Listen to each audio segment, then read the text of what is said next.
Hi guys, 1 second. Let me just kind of move into frame. Let's get the camera situated. You guys are balancing on a copy of the Sorcerer's Stone, so that's pretty appropriate. Hi, welcome. I'm Caitlin. If you're new, hello, or if we haven't met in person, hello. Welcome to Read Along number 2. Sorry it's a little bit late. I've had some technical difficulties and camera troubles and life troubles, but I'm here, hello. We're going to be reading Chamber of Secrets, which is going to be really fun. It's Read Along number 2. If you haven't seen Read Along number 1, I suggest you watch it. I'll link it somewhere. Jamie did it, and she did Sorcerer's Stone, and she was amazing. She did a live stream, and the reason I'm not doing a live stream is because I say a lot, and I get camera angles wrong. I think I recorded this opening like 3 or 4 times because it was just like my eyes and like my ceiling, and like you just couldn't even see anything, and it was bad. And so I think we're good on camera angles. Watch me like do this entire video, and then it'll be completely off. The camera angle will be terrible, and it'll be really ironic because I'll be just like, oh yeah, like I think we're good now, and I'll read the whole thing, and then it's gonna be off and I'll have to do it again. But hopefully we're good. I'm rambling. Another reason why I can't do a live stream, because I ramble too much. Yeah. So I am going to be doing the video just a little bit differently. Jamie did, I think, her questions and her technical difficulty test because she did, like, the live stream. So she did that stuff first, and then she read, and then she, like, did a last-minute comment, and then she kind of, like, ended the video. I think that at least for Chamber of Secrets, I feel more comfortable reading it and then going into questions and talking and commenting and stuff like that, because I just think the opening for Chamber of Secrets is probably my favorite opening out of all of the books. I don't know. I don't know if I remember every opening, like, exactly, but Chamber of Secrets is definitely up there, because it starts off just very, like, on a scene where you get all of the people in the Dursleys' household residence. You get Vernon, you get Petunia, you get Dudley, and you get Harry, and it's very just representative of who they are as characters, and I think it's hilarious. And so I don't even want to talk about anything before I read it. So I'm gonna read it first, and then we can talk about it. So, okay. So we have Harry Potter and the Chamber of Secrets. Alright, Chapter 1, The Worst Birthday. Not for the first time, an argument had broken out over breakfast at number 4 Privet Drive. Mr. Vernon Dursley had been awoken in the early hours of the morning by a loud, hooting noise from his nephew Harry's room. "Third time this week," he roared across the table. "If you can't control that owl, it'll have to go." Harry tried, yet again, to explain. "She's bored," he said. "She's used to flying around outside. If I could just let her out at night." "Do I look stupid?" snarled Uncle Vernon, a bit of fried egg dangling from his bushy mustache. "I know what'll happen if that owl's let out." He exchanged dark looks with his wife Petunia. Harry tried to argue back, but his words were drowned by a long, loud belch from his Dursley's son, Dudley. Yeah. So I just really like that, because you have Harry, and he's kind of just, like, over it at this point. He's at the Dursleys' residence, and he's just like, I just am a wizard, just let me be a person, come on, just let my owl out, she flies. Of course she's gonna, like, try to, like, reason, and the Dursleys are so just over the top awful. And the part that gets me, I think, I had 2 parts that get me on the first page, is, like, Vernon going, "Do I look stupid?" Well, he clearly looks stupid with the egg dangling, and I think that's hilarious. And then you have Harry trying to, like, explain again, and then Dudley just burps. He just belches over everything. And yeah. And then Petunia's just like, just making eggs in the background. And it's very representative of who they are just right off the bat. And I think it's a great scene, and I'm glad that it was the opening scene for this book. And it sets up the book quite well.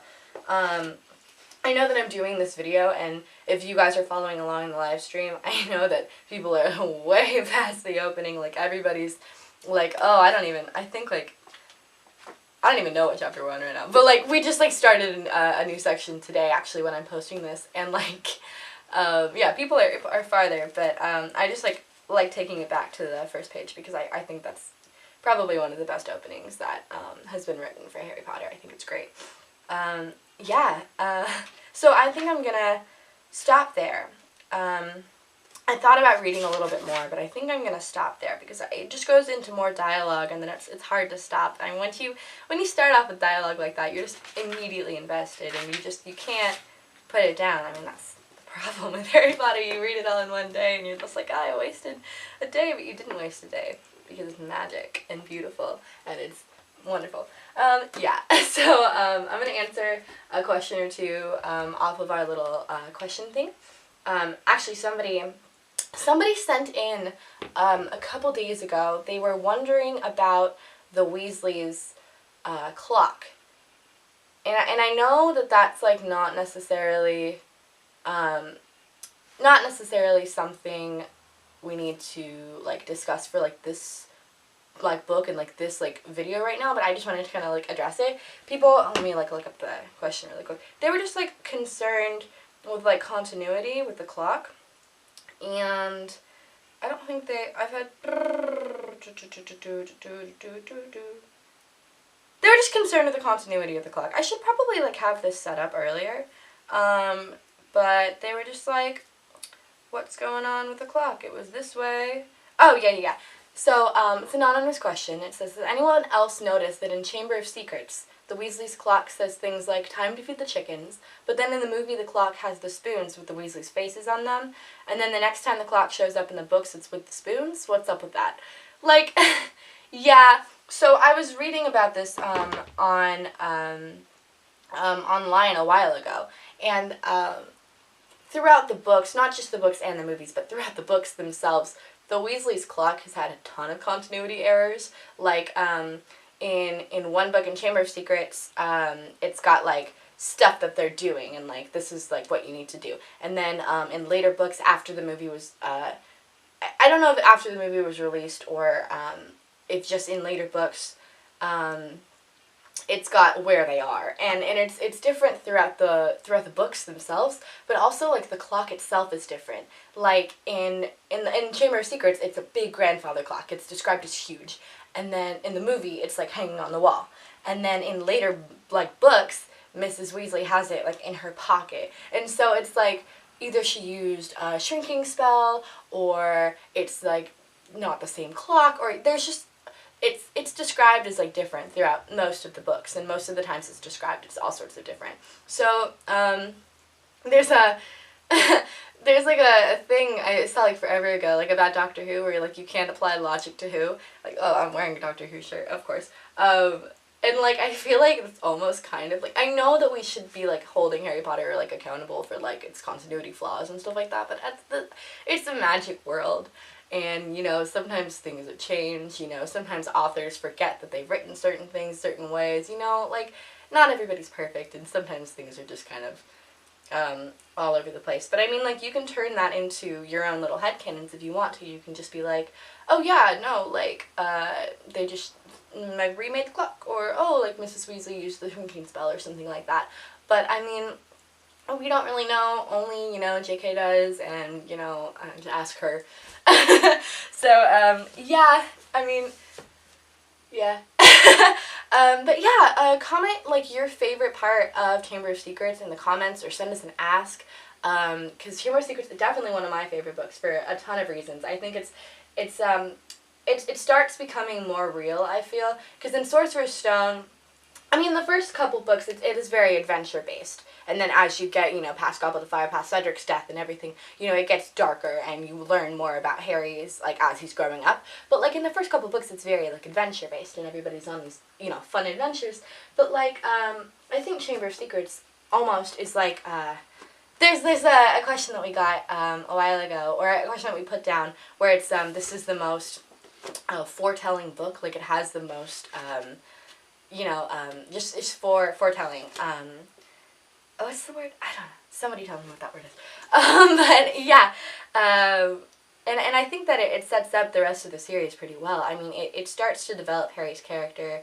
It adds a lot of darkness that you'll see later on. You know, it hints, you know, Voldemort comes and it's like, it's real. I mean, like, it's Tom Riddle, and it's a Horcrux, and obviously, like, we didn't really, when we were reading Chamber of Secrets, we have no idea what a Horcrux is, really, and we have no idea how important it's going to be for later books. But it's a Horcrux, and that sets up the rest of the series, but it also sets up just Harry's connection to Voldemort, and I think that that's really important to kind of dissect and think about. Also, this video is starting to get long, and I could talk about Harry Potter forever, but yeah, so send us your favorite scenes, send us your favorite quotes, any questions that you have, and we'll answer them. We love interaction. Please interact with us. We're having a lot of fun with this read-along. We hope that you're having fun too.